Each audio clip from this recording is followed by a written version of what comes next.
Hello, everyone. Welcome to another exciting edition of the Peaceful Solution Character Education Teacher Certification course.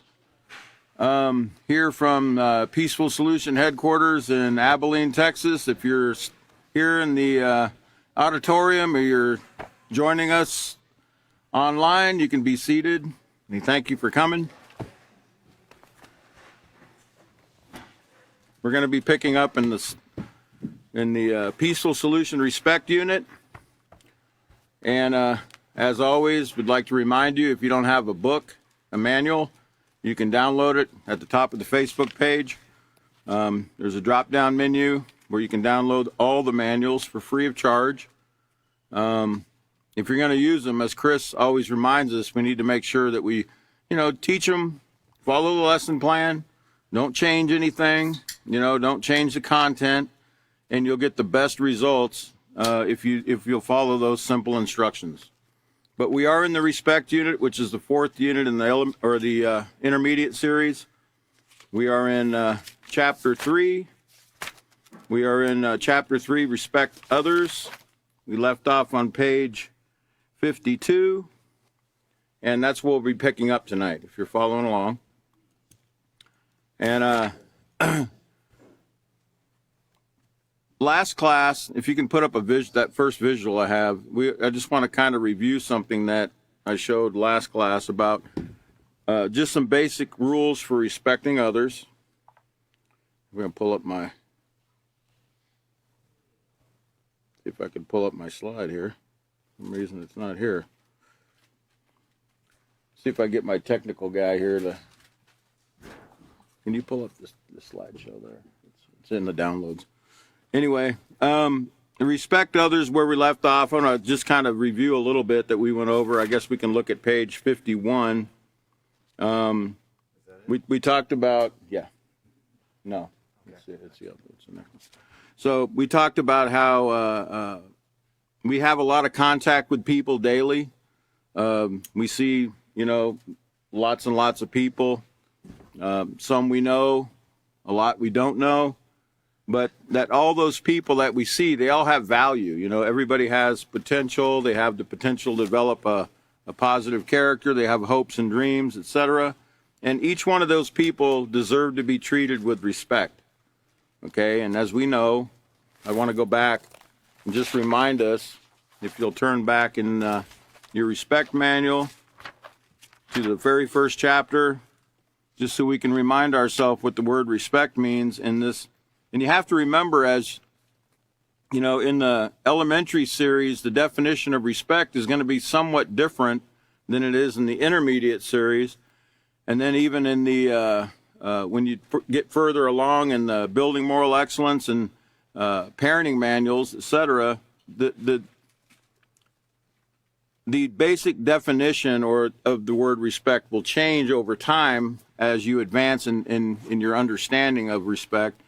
It's not always going to look exactly the same, but in the intermediate series, it says respect means to recognize the value of people and things and to treat them with consideration, care, and concern. And it's always going to be that general, treat others, with the same way you would want to be treated in a situation, with the same consideration, care, and concern that you would want to be treated in any given situation.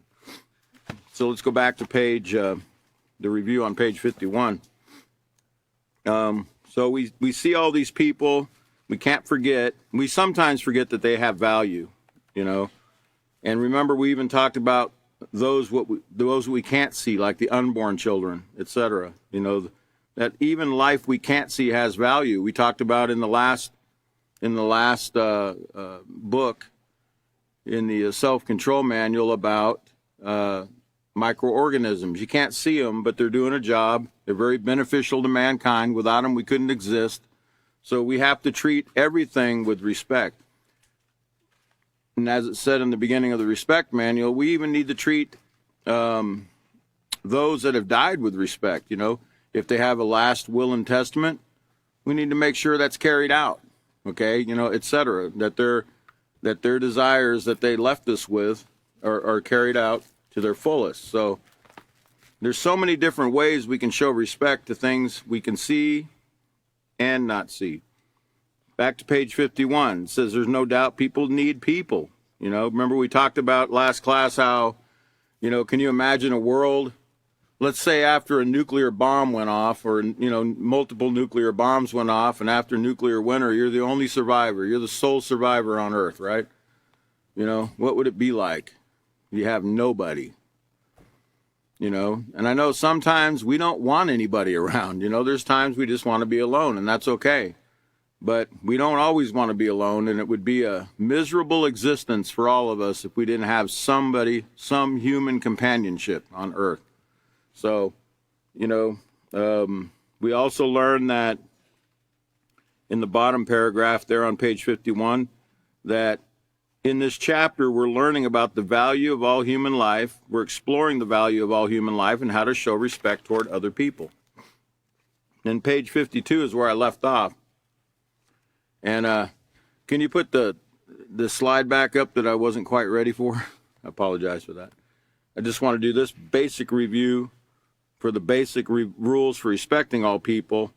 On page 9 was, in this respect manual, it says, always remember that people have value and must be respected because, and that word must, you know, it carries a very simple meaning. It means that it's something that has to be done. If you want to have the best result, to have positive relationships, it's something you have to do. It's mandatory that this is done. Says, always remember that people have value and must be respected because they are living, breathing members of the human race.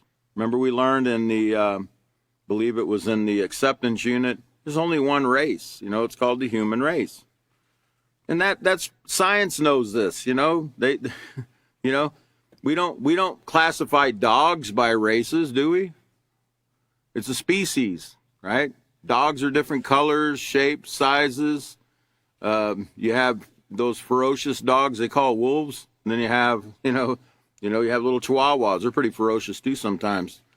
I think I'd rather face a wolf than a pack of chihuahuas because they go low for the ankles and it really hurts when they bite. But they're called dogs. They don't get classified by races of dogs, right? Cats, same thing. Cows, you know, they're a species, okay? And so is the human race. It's one species. And all different colors, shapes, and sizes, cultures, etc. And then we can have goals. They have goals, abilities, and potential, and they can build a positive character and be productive members of society, each person that we see. And each person has goals, desires, and potential to contribute something of value to the needs of others. The peaceful solution. And that's what we learned on page 9 of this manual. Let's go ahead and go to page 52 now, and we'll pick up where I left off. I showed, it's titled, I Have a Responsibility to Show Respect to Everyone. And it says in chapter 1, we learned that basic respect must be shown to all people and that everyone has a right to be respected. And it says, list below the 3 basic rules of respect for all people. And we went over that we need to be polite and courteous. We need to recognize the value and worth of all people, you know, regardless of where they're from, etc. And accept that people are unique and have different beliefs and values. And, you know, that's, as we discussed in the last class, that's always sometimes really tough for people to understand that not everyone's going to see things the way we do. Not, you know, even people that have the same beliefs that we do, so to speak, might not see things the way we do. Okay? You know, if you hear somebody give a speech and then you ask everyone after that speech, well, what did you get from that speech? You know, everyone's going to have a different answer of what they got out of that speech. And sometimes you got to kind of scratch your head and go, I didn't hear that. Where'd you get that from that speech? But everyone is on different levels of learning sometimes, and not everyone necessarily pays attention to everything that they're hearing in a speech. Some people might not comprehend, they might not have a comprehension level that you do. So, but we have to recognize they still have value. They're still important. They're not any less important than we are. Okay, so it says, these 3 rules of respect can be demonstrated to everyone you come in contact with. Respecting all people on a basic level keeps our society civil.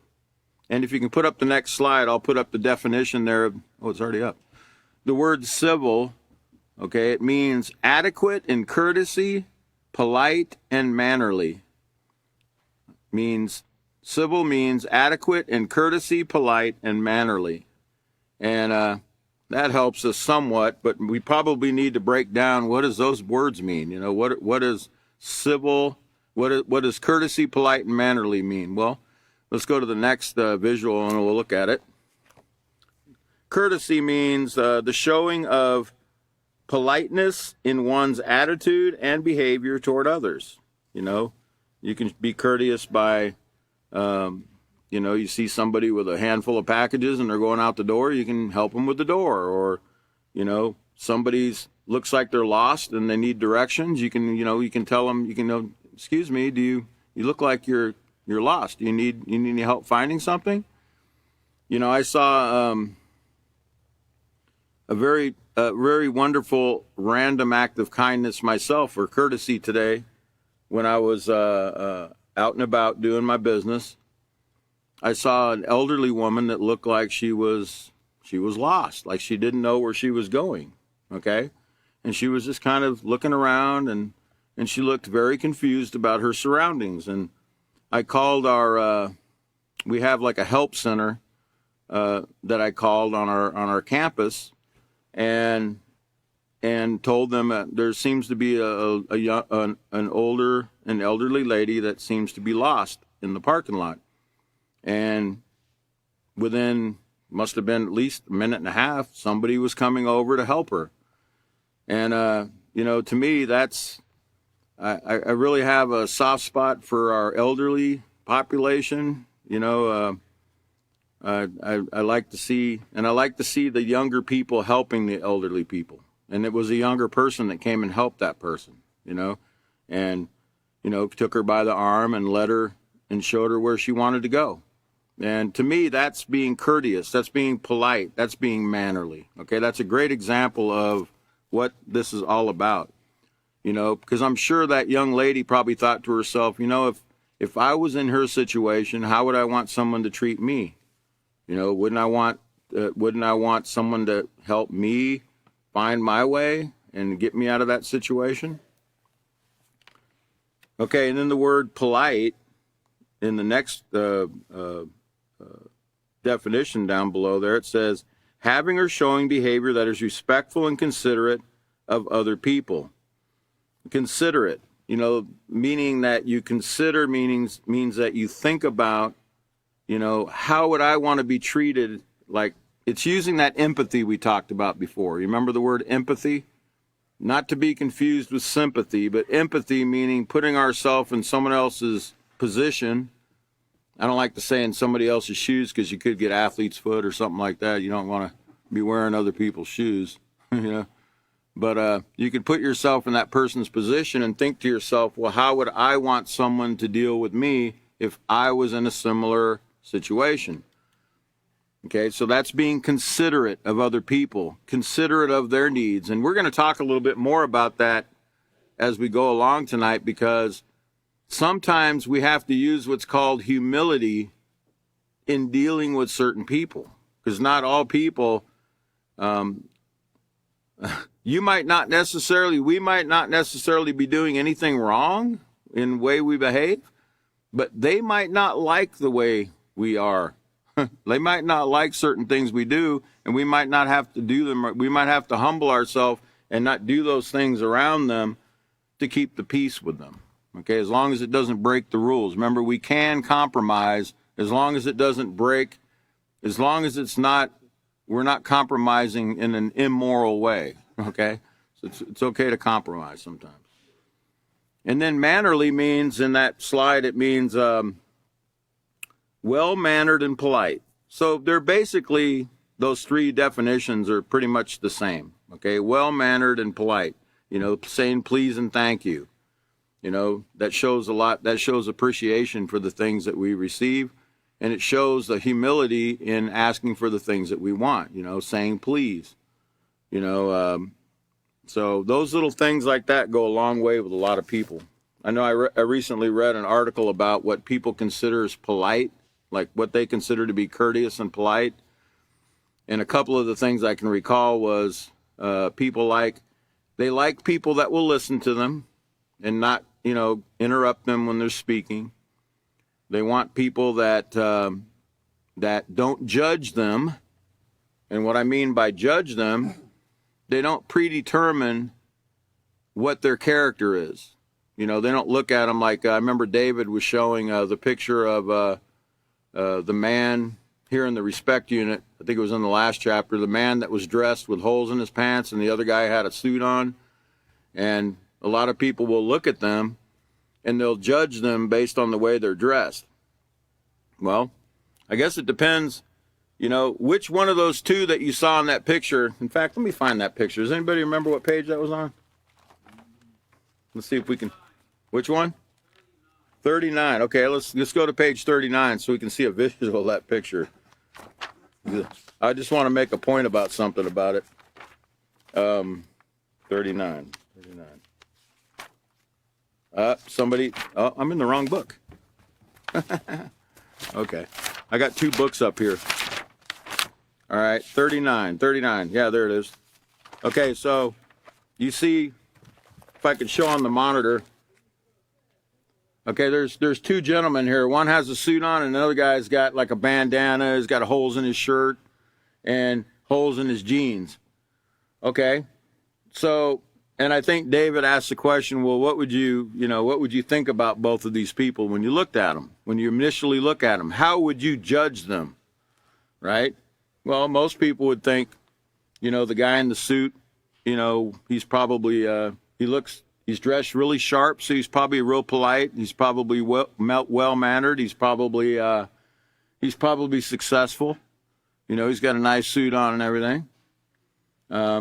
Looks like he's on top of his game, right? He's got a planner in his hand. Wow, he looks like he's a real responsible guy. He's got his day planned out and everything, right?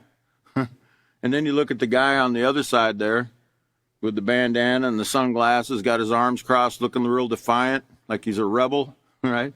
And he's got his holes in his pants, and he's wearing them bell bottoms from the 70s, right? So you're kind of thinking, man, that guy looks like a biker. That guy looks like a Hell's Angel, or, that guy must be slinging dope or something, man. He's probably a pot smoker, Well, which one of those guys would you hire if you wanted your car fixed?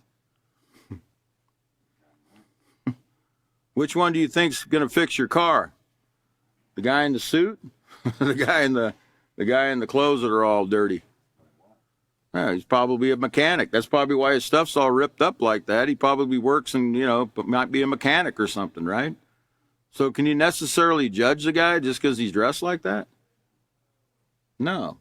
And just because that man on the left has a suit on, does that mean he's, successful, responsible, honest, etc., trustworthy? No. He might have a suit because he's a mafia leader, I remember, you guys remember the story of, not Don Corleone, that's the Godfather, but who was that guy? John Gotti. Y'all remember that? The mafia boss from New York. They called him the Dapper Don because he wore, real expensive, $5,000 suits, looked really great in a suit, right? Well, that doesn't determine what's wearing that suit. You follow me? What's in the suit doesn't tell it's within what's in the heart and mind of that suit, of that person wearing that suit, that determines, how their character and how you can judge them, not by looking at their appearance. Remember we learned in chapter 1 about more than meets the eye?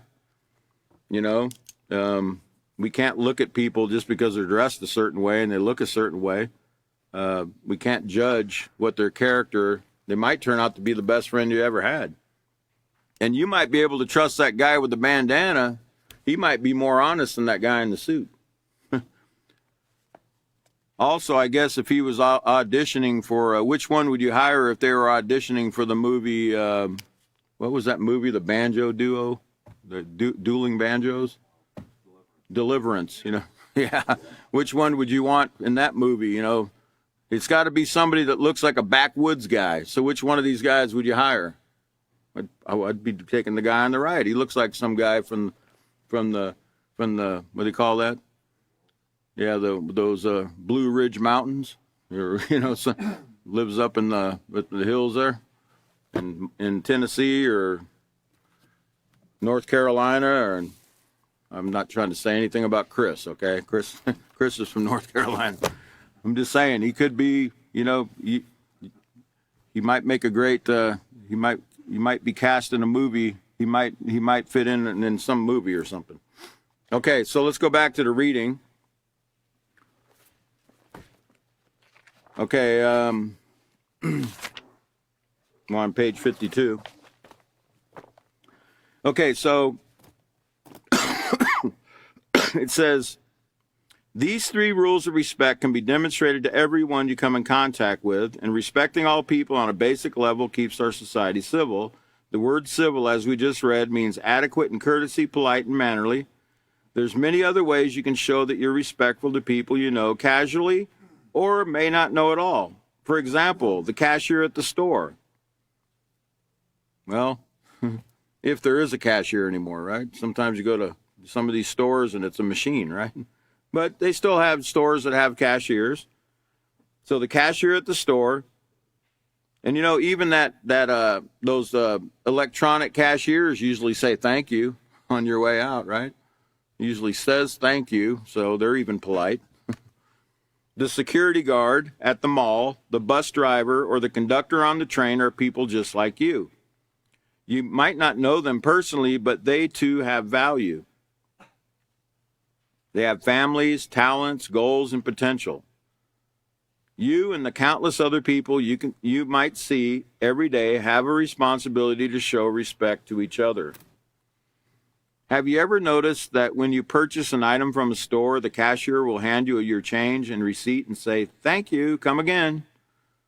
Most people will then respond with, "Have a nice day." This is one of the ways that even people who do not know each other can demonstrate respect. There are many other ways that even strangers can be civil to one another in their daily interactions. And it says right on the lines below some other ways you can show respect to others. And it says the answers could include: do not verbally or physically abuse anyone, be honest, treat others fairly, be kind, obey instructions given. You know, and that goes a long way when you obey instructions given, young people, you know, with your teachers and your parents. You know, they tend to give you more privileges. And, you know, when you do the right thing, you always get the rewards. It's not like you're going to get a monetary award necessarily, but you get the reward of having a positive reputation with people, and that's valuable. That goes a long way, you know. So remember we talked about, I'm just going to read it. You don't have to go back to it. But on page 51, it said respect others. The benefits are unlimited. You know, if you show that respect, other people will highly value you, and you'll be somebody that's in high demand with other people. So let's look at page 53, but I think first we need to do something, so hold on just a minute. Yeah, let's go back to LP3D on step 3. So we can look at the next step before we move on to page 53. It says, explain to students that although a basic level of respect is required for all interactions, it takes an even greater understanding of respect in order to develop and maintain positive relationships. It says, have students turn in their handbooks to page 53 and 54 and read the sections entitled Familiarity Breeds Respect and Get to Know Others. Have students complete the activity entitled The Do's and the Don'ts of Respect and allow students to share their answers with the class. So let's go on over to page 53. And it says familiarity breeds respect. And normally that would say familiarity breeds disrespect. But as we're going to learn, it shouldn't The fact that we know someone well should not change, the way we treat that person. But sadly, it does over time sometimes.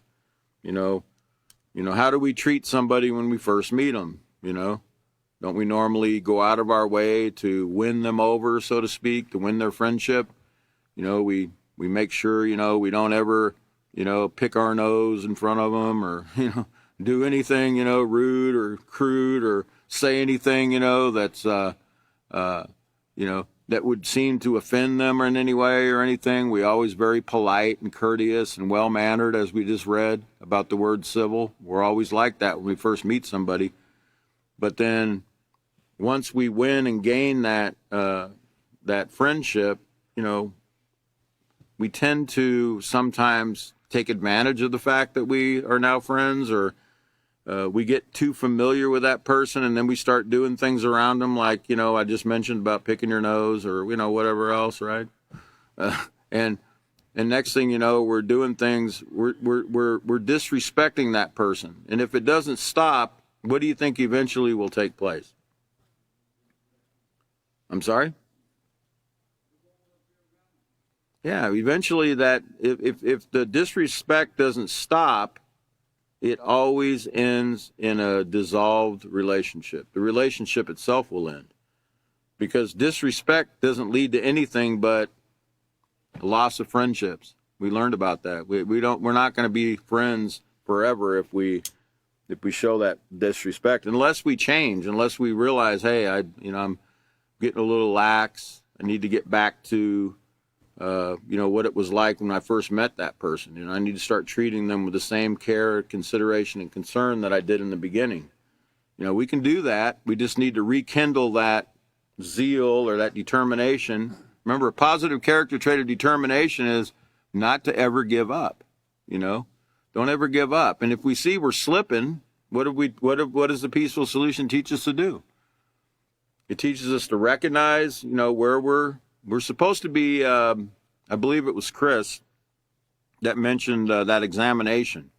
We should be examining ourselves daily to see if we're following the peaceful solution in every situation. And if we see that we're not, we need to recognize we're not, and then we need to make the adjustment and determine in our mind. Remember, page 80 in the character unit talked about setting our mind in advance to make the right choices, see where we went wrong, and then make the adjustment, and then start, gearing our attitude or gearing our actions toward fixing whatever it is that we're falling short in, whether we're being disrespectful, whether we're being dishonest, whether we're being irresponsible, or we're being unforgiving, possibly. And it's kind of like a tune-up, I see a mechanic out here, so a tune-up, requires certain levels to be checked, and we need to check our level of honesty. We need to check our level of responsibility. We need to check our levels of self-control. We need to check our levels of forgiveness, and make sure that we top them off, so to speak. If they're low, we should top them off. We should make sure that we do things to, if you want to develop anything, if you want to develop something, you got to put effort into it, So if you want to develop the character trait of honesty, you can exercise that honesty muscle by telling the truth in every situation, and then you'll become more honest, If you need to get your levels up on responsibility, set your alarm clock a little earlier. Quit hitting the snooze button so you make sure you're on time to work, Set your clock back 15 minutes, or ahead 15 minutes, and operate on as if you're on another time, so you can make sure you get somewhere you need to go on time. If you're having that trouble, make the adjustment, and as I said, top it off by actually performing it, by doing those things, and then you'll become stronger at it. You'll be more proficient at it. You'll become an expert at it eventually. Okay, so let's see. Back to familiarity breeds respect. It says, respecting the people you know personally helps to build strong, positive relationships. A relationship is simply the way you relate to and interact with others. There are many different kinds and levels of relationships. For example, you and your parents have a relationship. Relationships also exist between you and your siblings, friends, and teachers. That's just to name a few. Obviously, having grown up with your family, you will feel more comfortable around them than with your baseball coach. You will also feel more comfortable around a friend you have known all your life than a person you've just met. And that's where that word familiarity comes in, because you're more, you know them more. You're more familiar with that person. Now, becoming more familiar or comfortable with someone doesn't mean that you should ever lose respect, although some people tend to become less courteous, caring, and polite to others who they've become very familiar with. This is unhealthy for any relationship. Remember that respect in all interactions promotes the relationships. That's what makes it stronger. That's what builds it. That's what makes it lasting and enduring, is the caring, the concern, the consideration for that person, okay, in every situation. And it's reciprocal too, you know, I mean, it should go both ways, but it doesn't always go both ways, does it? And that's where our character, that's where we can learn to exercise our character, you know, our character traits that we have, our bag of character traits that we have. And I think we went over that in the self-control unit. I think I'm going to read something to you out of there if I can find it. I'll give you a page number, and I'm sure not all of you brought a self-control unit with you, but I believe it's in the chapter on anger, chapter 3. Let's see.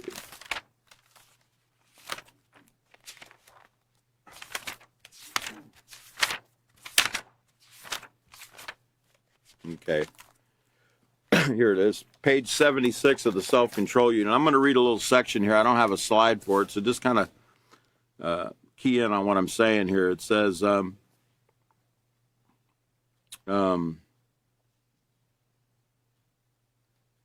use your positive character traits. It says the positive traits of humility. Actually, I think I do have a slide for that. Hold on just a minute. Let me make sure. No. Okay, it says, use your positive character traits. The positive traits of humility and compassion can help you appropriately deal with anger. And remember, this was specifically talking about anger, but remember, these character traits can be used in any situation. Humility doesn't just have to deal with anger. It can deal with treating someone, you know, being careful to treat someone with consideration, care, and concern as well. Humble people do not feel they need to win every argument. Someone who has compassion and empathy for the feelings of others will not intentionally harm others. The important character trait of forgiveness can also help you handle anger appropriately, or it can help you resolve, you know, any conflict. You know, if you've offended somebody in any way, if you've disrespected them in any way, okay, you can use, or if they've disrespected you in any way, you can learn to forgive that person. And that means not to be holding any ill will or, you know, ill feelings, grudges against that person for whatever it is they did. It says, it is impossible to remain angry with someone that you forgive. The very process of forgiveness requires you to let go of any hurt feelings that someone might have caused you. Forgiving others is not the easiest thing to do, but the flip side is to bear a grudge and hold on to resentment. In the long run, resentment will cause you mental, emotional, and physical stress. So notice who the loser is. You know, if we don't learn to forgive others and we don't learn to put this behind us, so to speak, and deal with that person, show that respect to that person, even if they're not showing respect to us. And we're going to get into that in chapter 5 a lot deeper, but we're not always going to be treated the way we want to be treated by somebody. So we got to get used to practicing ourselves, respecting them regardless of whether they give us that respect. Okay, we've got to practice at it. And if we practice at anything, what do we become? You can become perfect at it, but you got to practice, practice, practice, practice, practice. You got to keep doing it, you know? Think of all the things that you do right now that you couldn't do before that now you're, you know, pretty much an expert at, right? Okay? And you probably thought, I'll never be able to do that. You know, that's something I would never be able to do. You know, I can't see myself ever doing that. And then you learn how to do it and you practice at it and you practice at it and now you're doing it. And it's like, you know, it kind of reminds me of all those, I think I was talking to Catan or somebody the other day about all those people that we told in the past we couldn't live without. Well, here you are, right? I wouldn't be able to live without it if I didn't have that girl in my life. I wouldn't be able to live without that guy, you know, some girls think. But here they are, right? That person's gone somewhere else 20 years ago, right? And here you are. Well, a lot of us have talents and abilities that we didn't think we could ever have, but we have them, okay? And, you know, it's the same thing with practicing this positive character, these traits. We have to use them. It's like having a tool bag and having all these tools, you know, thankful, responsible, compassionate, determined, you know, honest, trustworthy. We have all these tools, right, that we can use in every interaction with people. And but if we don't use the tools in the tool bag, they're worthless. They still have value because they're positive character traits, but if you don't use them, what I'm saying is if you don't use them, they don't work. And the only way the peaceful solution doesn't work is what? If you don't use it, right? If you don't use it, you lose it. You know, that's what they say, right? So it says, the words, "I'm sorry, please forgive me," are powerful tools to defuse anger. Notice that. It's a tool. Please forgive me. That's a tool. Just like a hammer, a wrench. You only grab the tools out of the tool bag that you need for the job, right? You don't grab all the tools out of the toolbox or the bag if you're doing a job. You only take out the tools you need for that particular job. So you're not always going to grab every tool out of the bag, but if you have a situation where you've disrespected somebody or they disrespected you, okay, you can grab the tool of forgiveness and you can practice at it. Even if you don't feel like you really forgive them at the time, if you just say it and say, all right, I forgive you, right? You can actually begin to become a forgiving person. I remember, what was that movie, Schindler's List? Anybody see that movie, Schindler's List? It was a true story about Oskar Schindler. He was, believe he made pots and pans or something not in Germany back in the Holocaust, and he was trying to save as many of the Hebrew people as he possibly could, what they call the Jewish people. And he would try to get them put on his list to come and work for him at his factory so they didn't have to get sent to the concentration camps where they were systematically killing, you know, millions of people. And so, you know, everybody, of course, wanted to go to Oskar Schindler's, get on his list to go to his factory. Well, there was a certain individual in that movie that was an SS officer that loved sitting up in the guard tower at the concentration camp, just shooting at, you know, the people down below because he could. He had a gun, and to him, he didn't value those people. They had no value, right?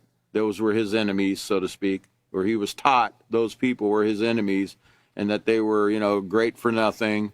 They were worthless. They had no value. They didn't need to exist. That's what he believed. That's what he was taught. So he would sit up in the guard tower, and as they walked by, he would just snipe them.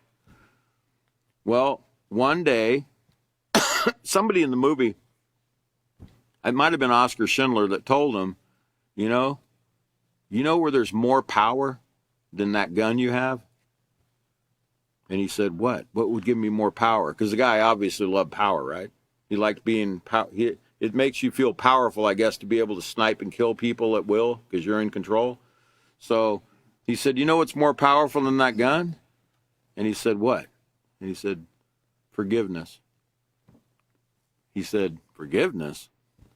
He says, yeah. When you can when you can have mercy and forgive other people, man, that's powerful. You should try it, right? So that guy started, the SS officer, the Nazi SS officer, he would bring in some of the Hebrew prisoners there to his office, and he would say, you know what, I could kill you right now. I could kill you right now. In fact, I want to kill you right now. But I think what I'm going to do is I'm going to forgive you. I'm not going to kill you. And he started doing that, and he saw that he still had that same power, but he had a different type of power. He had a power to forgive somebody and let them live. Right? I guess he tried that for a while. I don't remember if he probably went back to sniping again. I think it lasted for only a little while, but he started to practice it, is what I'm telling you. It just probably didn't work out because he wasn't persistent at it.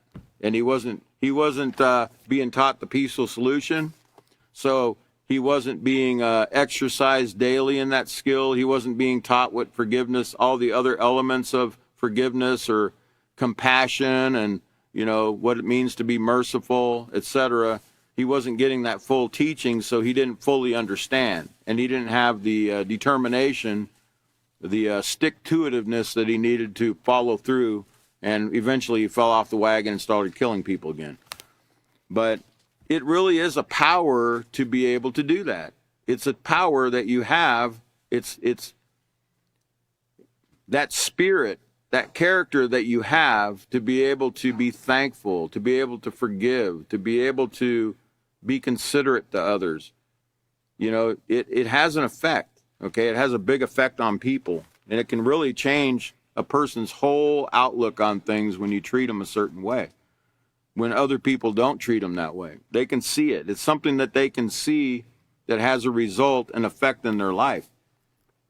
You come in contact with people like Israel Hawkins, the author of The Peaceful Solution.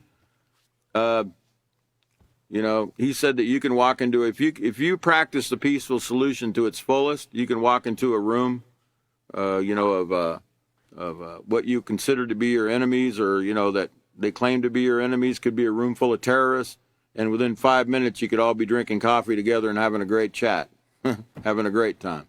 It depends on how you treat people.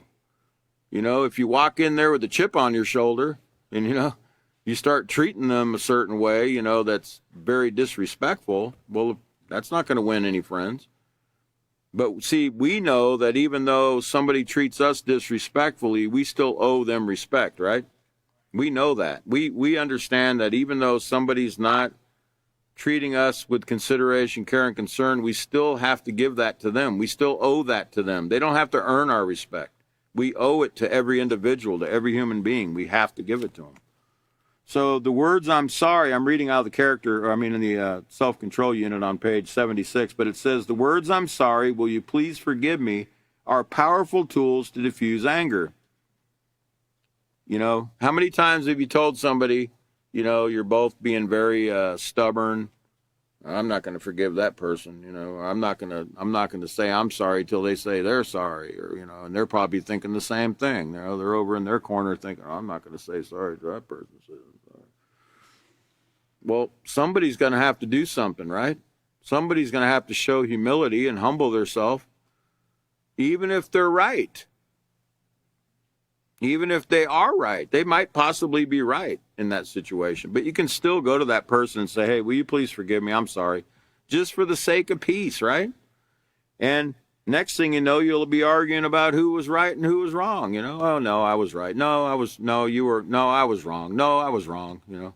It works like that all the time. I've never seen it work any other way. If we just humble ourselves and do that, if we use that tool, we can see how powerful it really is. It really does work. Even when what you say is right, be willing to compromise and humble yourself, accepting that the other person might be right also. Okay?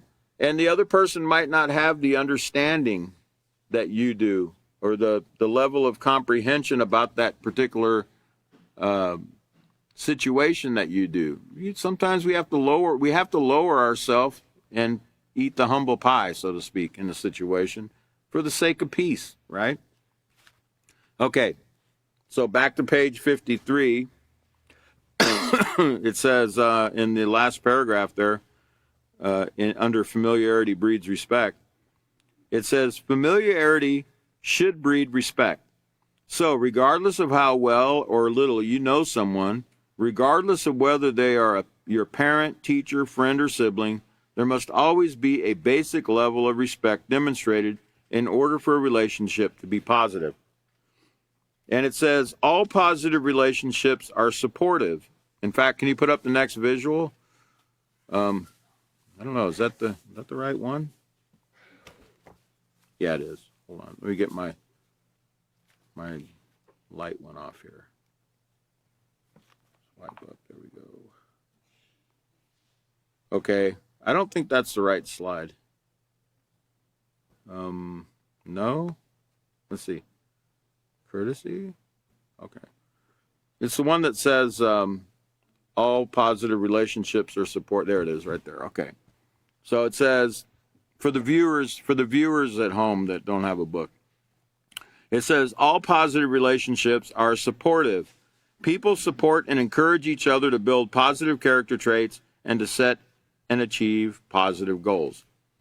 Now, how do we do that? How do we sit there and encourage people to build positive character traits? Do we sit there and say, now, do we get our book out and, start teaching them out of our book? It's not quite how it works, you're not carrying your book everywhere, but how do you think you do it? How do you encourage others to build positive character traits? Yeah, by your behavior in front of them, by your actions around them, like we just said, about the forgiveness. You could encourage somebody else to be a forgiving person by being forgiving yourself, and they might see you doing it and go, I'd like to be like that. Man, how are you so forgiving when that guy treated you like that? How were you able to just, brush that off? They're going to want to know how you do it. So you might encourage and influence them. Remember, an influence, right? You might influence them to want to develop that same trait. I told you about the roommate I had in prison where, I refused to do drugs. I didn't want to do drugs anymore. I had enough of the drugs, but he used to smuggle drugs into the prison, and he sold drugs, and he was my roommate in the prison. And he would bust those drugs out at night, and he would offer me some, and I'm like, nah, I don't want to do that, man. I don't do that no more. And he's like, man, how do you say no to that? Yeah, and you're in the most miserable place on earth, man. How can you not want to get high? I'm like, nah, I just made up my mind. I don't want to do it no more. And he goes, I want to be able to do that. I'm like, you can do it. You just need to say no. Just flush that stuff down the toilet. He's like, are you crazy, man? I said, that's really all you got to do. It's really all you got to do. You just got to determine in your mind, I don't want it no more. And then set your mind, be firm, be ready, because you're going to get tested once you decide you don't want to do something, right? Then the opposition comes. As soon as you determine in your mind that you want to change, that you want to practice the peaceful solution, any of these character traits that we've been going over. And you know what? Let's go back to the glossary real quick. We need to look at page 204, the positive side of character, because we need to constantly remind ourselves these character traits that we're trying to instill within ourselves, like educated, getting the facts, making sure they're correct before we make decisions, respectful, as we're going over now, patient, that means demonstrating self-control and remaining calm through setbacks, honest and trustworthy, being fair, sincere, and straightforward, humble, not being proud or arrogant, thankful, to be conscious of the benefits that we've received, forgiving, to refrain from holding anger or resentment towards someone who has wronged you, steadfast and persistent is when you're determined not to give up or change what you've set out to accomplish, and self-control, not giving in or yielding to impulsive thoughts and actions. Remember, thinking things through, not just doing things without considering the outcome of whatever choice we're getting ready to make. And what you could do, and what I tell my students to do, is make a copy of these positive character traits and stick them on your refrigerator. And I usually tell the men to put it on the refrigerator because they go there at least 20 times a day. And we have the girls put them on their bathroom mirror because they're always looking at themselves in the mirror.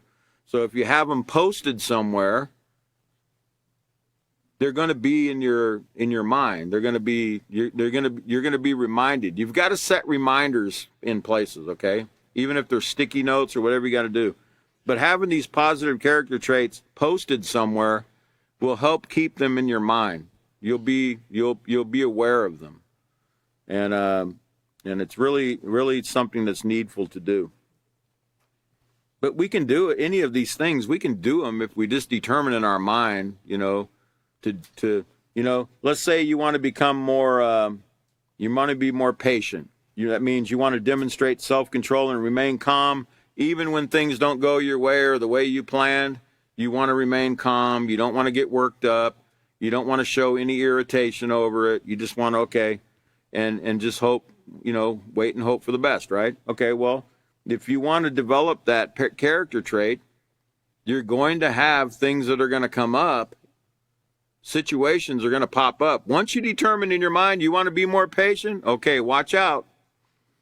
Your opportunity to be patient's coming in the form of a human being.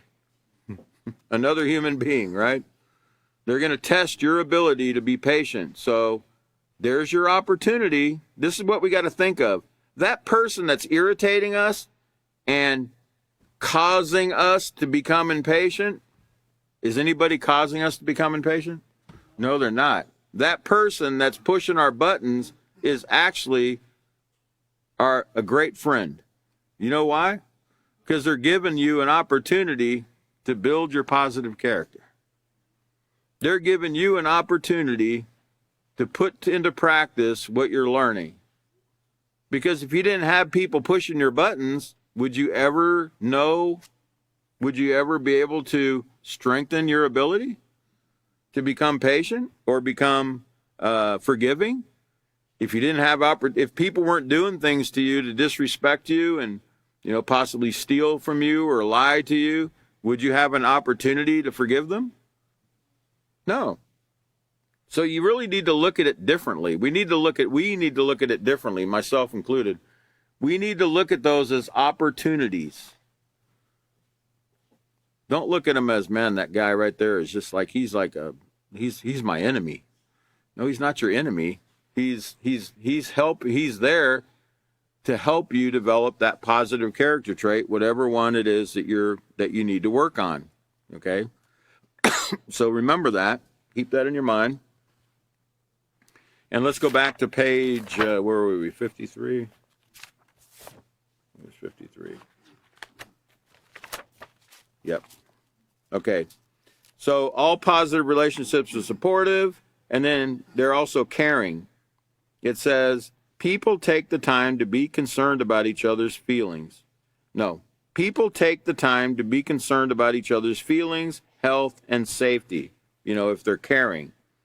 They take the time to be concerned about each other's feelings, health, and safety. And I know it's a busy world. We're all really busy. We're all moving really fast. Time's flying. You got a lot of responsibilities, this and that. And I know I got to do this myself. I'm talking to me right now. I'm not talking to you. But, yeah, I am talking to you, but I'm talking to me too. Sometimes we need to stop and we need to consider that other person and go the extra mile, take a little time. You see somebody walking by you don't normally get to talk to, take a few minutes to talk to that person. It doesn't cost anything, right? It doesn't cost anything to do that. It doesn't cost anything. But you know what? You might actually, you never know what that person might be going through, and you stopping and talking to them just for that couple minutes or 3 or 4 minutes, right, really make their day. You might have just saved somebody from drowning. You might have just saved so to speak. You might have just saved somebody from, somebody might have been in a really bad condition, but you took the time to care enough, to stop and talk to them.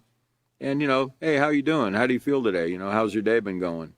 And just kind of talk to them and let them know that, hey, I value you as a human being. What you say matters. Who you are matters. And a lot of times people just don't feel like they matter to people. Okay, but in a world of peaceful solution followers, it wouldn't be like that.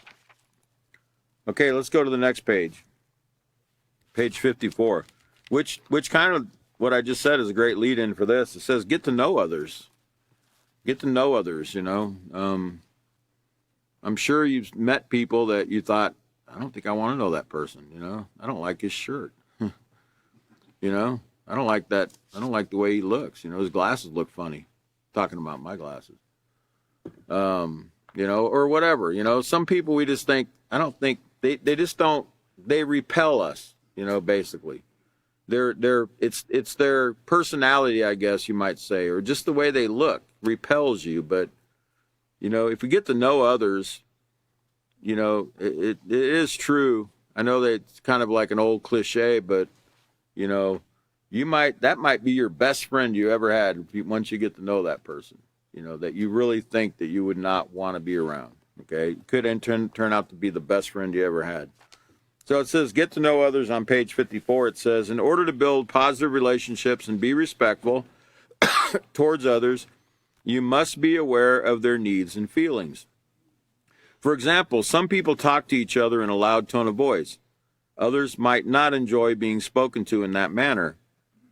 To be respectful to both, you will need to adjust your tone of voice. In other words, what one person might think is disrespectful, another might think is okay.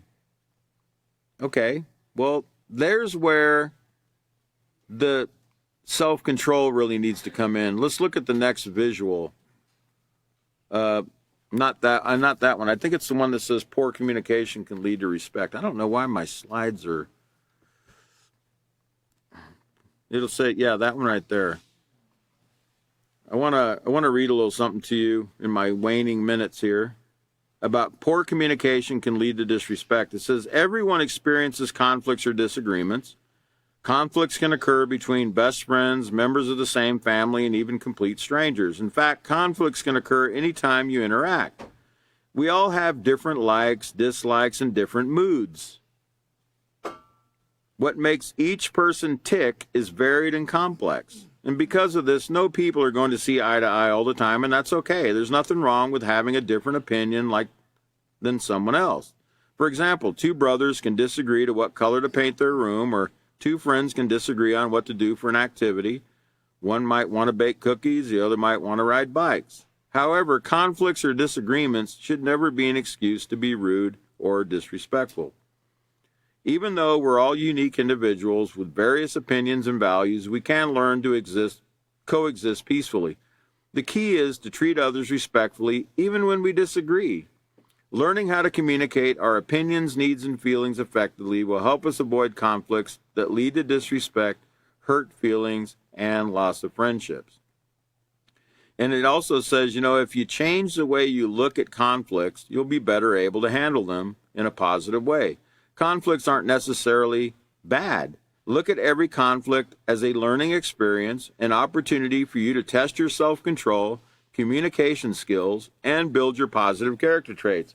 And the reason I read that to you is here on page 54, where it talks about, you know, you're not always, some people don't like a loud voice. And I have a loud voice. And like my voice is kind of, and I'm aware of it. You know, I'm aware of it. I'm painfully aware of it sometimes.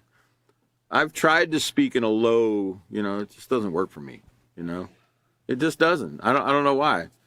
And that might not set well with some people, okay? But it's not, I'm not trying to be arrogant or proud or, you know, lift my voice like, you know, I'm, you know, it's not like that. It's just, it's my personality. It's the way I am. And I've tried to key my, the level of my tone and my voice and stuff.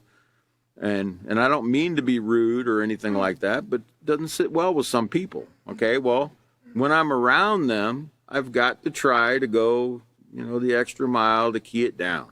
Okay, and that's what I'm saying. It's sometimes we just have to humble ourselves in that situation and use a little more consideration for that person, you know, just to keep the peace with that person. Okay, and that's okay. If they don't like that, or they don't like to be around somebody that's really loud and obnoxious like myself, well, you know, well, then I need to be considerate of that and treat them the way I would want to be treated if I didn't want them to be a certain way in my presence, right? So, you know, it's just really learning to practice the peaceful solution in every situation is really what we need to learn to do. Really, that's where I'm going to have to stop tonight. I see we're at the stopping point. The next class is on 3/8/2023 at 5:30 p.m. Central Standard Time. We hope you'll join us. Our next teacher should be Catan. And you all have been a wonderful class. Thanks for tuning in wherever you are, and we hope you have a great evening. We'll see you next time.